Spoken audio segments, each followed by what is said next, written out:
హైదరాబాద్ ను నీటి సమస్య వేధిస్తోంది. ఒకవైపు జూలై దాటుతున్నా వానల జాడలేక, మరోవైపు భూగర్భ జలాలు పాతాళానికి పడిపోవడంతో హైదరాబాద్ లో తాగునీటికి జనం కటకటలాడుతున్నారు. ఎల్నినో ఎఫెక్ట్ తో రుతుపవనాలు ముఖం చాటేయడంతో చుక్క నీటి కోసం నగరం అల్లాడిపోతోంది. వేసవి కాలమంతా నీటి కష్టాలు చూశారు హైదరాబాద్ వాసులు. ఎప్పుడు వర్షాకాలం వస్తుందా అని ఎదురు చూశారు. వర్షాకాలం అయితే వచ్చింది, కానీ వానలు మాత్రం కురవలేదు. జూలై ముగుస్తున్నా వర్షపు చుక్క జాడలేదు.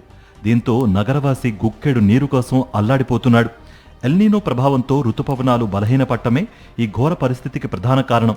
జలమండలికి ట్యాంకర్ల బుకింగ్లు వరదలా వచ్చి పడుతున్నాయి. నగరంలో నెలకు ఏకంగా 3 లక్షలకు పైగా వాటర్ ట్యాంకర్ ట్రిప్పులు తిరుగుతున్నాయంటే పరిస్థితి ఎంత దయనీయంగా ఉందో అర్థం చేసుకోవచ్చు.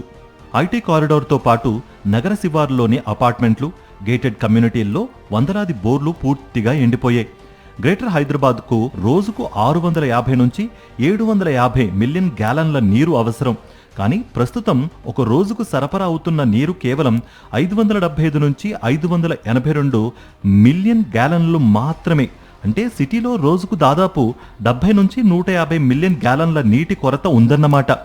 నగరానికి తాగునీరు అందించే కృష్ణా, గోదావరి జలాశయాల్లో నీటి మట్టాలు అడుగంటాయి.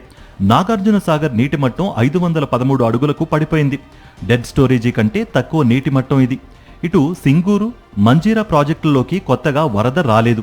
ఉన్న కొద్దిపాటి నీటిని రేషన్ పద్ధతిలో సరఫరా చేయడం మినహా జలమండలి కూడా ఏమీ చేయలేని నిస్సహాయ స్థితి. రాబోయే రోజుల్లో అత్యవసర పంపింగ్ పద్ధతులను అనుసరించాల్సిన అవసరం ఉందని అంటున్నారు అధికారులు. రానున్న రోజుల్లో వర్షాలు పడకపోతే నగరంలో తాగునీటి యుద్ధాలు తప్పవనే సంకేతాలు కూడా కనిపిస్తున్నాయి. హైదరాబాద్లో ఇళ్ల నిర్మాణాలు పెరగడం, అదే టైంలో చెరువులు ఆక్రమణకు గురవ్వడంతో వర్షపు నీరు భూమిలో ఇంకే మార్గం లేకుండా పోయింది. కొన్ని చోట్ల హైరైజ్ బిల్డింగులు 3000 అడుగుల లోతుకు బోర్లు వేస్తూ ఉండడంతో పక్కనే ఉన్న ఇళ్లు, కాలనీల్లో బోర్లు ఎండిపోతున్నాయి. మరిన్ని అప్డేట్స్ కోసం ఛానల్ ను సబ్స్క్రైబ్ చేయండి. నోటిఫికేషన్స్ కోసం బెల్ ఐకాన్ పై క్లిక్ చేయండి.